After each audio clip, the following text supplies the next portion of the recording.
সরকারি সাভার কলেজের শিক্ষকদের চলতি বেতন বন্ধের অভিযোগ উঠেছে অধ্যক্ষের বিরুদ্ধে।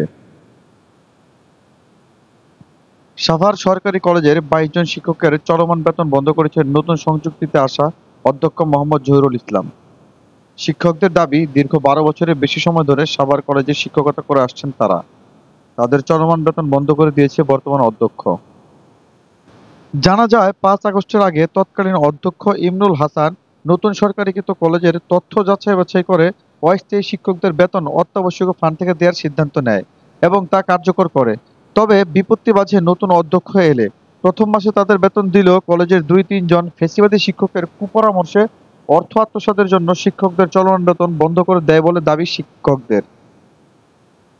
আসলে আপনি হয়তোবা অবগত আছেন, সারা বাংলাদেশে বিগত সরকার ৩২৬টা কলেজ জাতীয়করণ করেছে। তার মধ্যে আমাদের সাভার কলেজটি ১ নম্বরে ছিল। তো জাতীয়করণ হওয়ার পর আমাদের কলেজটা মোটামুটি সুন্দরভাবেই চলতেছিল। আমাদের বেতন কিছুদিন বন্ধ ছিল। তারপরে সর্বশেষ এই স্যার আসার আগে যে অধ্যক্ষ ছিল ইমরুল হাসান স্যার, তার মাধ্যমে আমরা আসলে বেতন চালু করছি বা তার মাধ্যমেই বেতনটা চালু হয়েছিল। আমরা ২ মাস পেয়েছি এই স্যার আসার আগে। এই স্যার আসার পরেও আমরা ১ মাস পেয়েছি। টোটাল ৩ মাস বেতন আমরা পেয়েছি বেতন চালু হওয়ার পরে।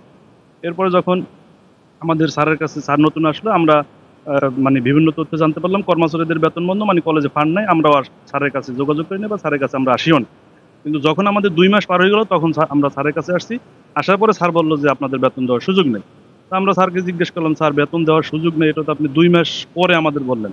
আর আমাদের চালু বেতন তো আসলে বন্ধ করার কোনো সিস্টেম আমার মনে হয় জানা নেই। আর বেতনটা চালু হয়েছিল আমাদের একাডেমিক কাউন্সিলের মাধ্যমে, এবং একাডেমিক কাউন্সিলের সকলের স্বাক্ষর আছে, সকল বিভাগীয় প্রধানদের স্বাক্ষর আছে। সেই স্বাক্ষরের বিনিময়ে আমাদের বেতনটা চালু হয়েছিল। আমাদের দাবি চালু বেতন চালু, বন্ধ না চালু। চালুকৃত বেতন স্যার অনাকাঙ্ক্ষিতভাবে বন্ধ করছে। আমাদের দাবি একটাই, চলমান বেতন চালু থাকবে। স্যারেরা যা নির্ধারণ করছিল আমরা কিন্তু এর অতিরিক্ত কিছু দাবি করি নাই স্যারদের কাছে। কিন্তু চলমান বেতন বন্ধ থাকবে এটা কোনোভাবেই আপরযোগ্য নয়, মানার মতো না। এর কারণে যদি পরিবেশ সাভার কলেজের উত্তপ্ত হয়, কোনো অনাকাঙ্ক্ষিত পরিস্থিতি সৃষ্টি হয়, তাহলে কিন্তু যারা এটার কারণ হচ্ছে তারাই কিন্তু দায়ী থাকবে। আসসালামু আলাইকুম, আমি শারমিন ইসলাম, প্রভাষক অর্থনীতি বিভাগ। আমি ২০১৪ সাল থেকে এই কলেজে কর্মরত আছি। তো আমাদের চলমান একটা বেতন ছিল, মানে আমাদের এই নতুন প্রিন্সিপাল আসার পরে, স্যার আসার পরে আমাদেরকে চলমান বেতনটা বন্ধ করে দিতে। আমরা আশাবাদী যে আমাদের আবার বেতন চালু হবে, আমরা আমাদের পরিবার-পরিজন নিয়ে আবার আগের মতো জীবনযাপন করতে পারবো। ধন্যবাদ। একাডেমিক কাউন্সিল মেম্বার যারা আছেন তাদের কাছে উপস্থাপন করা হয়, তারা এটাতে গৃহীত করে, মানে এটাতে তারা অ্যাকসেপ্ট করে নেয়। নেওয়ার পরে আমাদের বেতন কিন্তু কন্টিনিউ হয়। এছাড়া আসার পরে আবার নতুন প্রিন্সিপাল আসলেন, উনি এসে আমাদের বেতন দিবেন কি দিবেন না, ২.৫ মাস হয়ে যায় আমাদেরকে জানায় না, বেতন দেওয়ার সুযোগ নাই বা কি, এটা মানে আমাদের জানানো। তখন আমরা কলেজ ফান্ডে টাকা পয়সা হয়েছে জানতে আসলাম যে স্যার আমাদের বেতনে কি খবর। বললো না, বেতন তো দেওয়া যাবে না। কেন? বলে যেন আমাদের পরিবর্তন আছে। আমি অডিট আপত্তি খাইছি।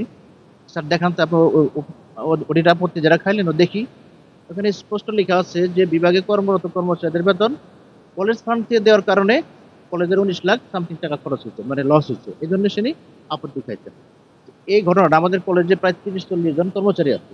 এই বেশিরভাগ কর্মচারী কিন্তু বিভিন্ন বিভাগে কর্মরত, কিন্তু স্যার ৩ জন ছাড়া।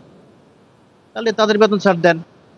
এই পরিবর্তন আলোকে যদি এই অডিট আপত্তির আলোকে যদি বেতন বন্ধ করেন, তাহলে তো স্যার কারো বেতন দিতে পারেন না। আপনি কিন্তু কর্মচারীদের বেতন দিয়ে দিচ্ছেন অলরেডি। কি বেতন দিচ্ছে, আমরা কিন্তু সেই বেতনটা কন্টিনিউ ছিল। স্যার আসার পরে আমাদের বেতনটা বন্ধ করে দিচ্ছেন।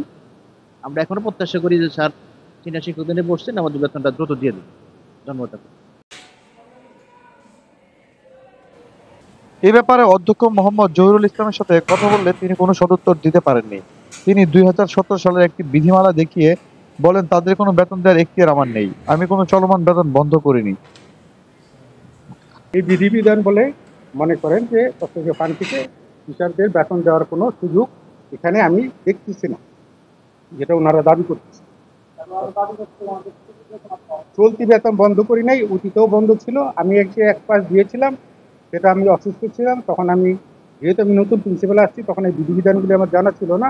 অতএব আমি নতুন বিধিবিধান দেখে তখন আমি তাদেরকে বেতন, তখন আমি অসুস্থ ছিলাম এবং নতুন আসছি একটা, তখন আমি প্রজ্ঞাপন আমার কাছে আসে নেই। যখন আসছে তখনই আমি এই জিনিসটা তাদেরকে দেখাইছি যে আপনারা অর্থ ফান্ড থেকে না নিয়ে সেমিনার ফান্ড থেকে আপনারা নেন। সেমিনার ফান্ড থেকে নিলে এই সমস্যার সমাধান হয়ে যাবে এবং সেটা যুক্তিযুক্ত হবে, এবং এইভাবে সেমিনার ফান্ড ব্যবহার করার নীতি আছে এবং প্রজ্ঞাপন আছে।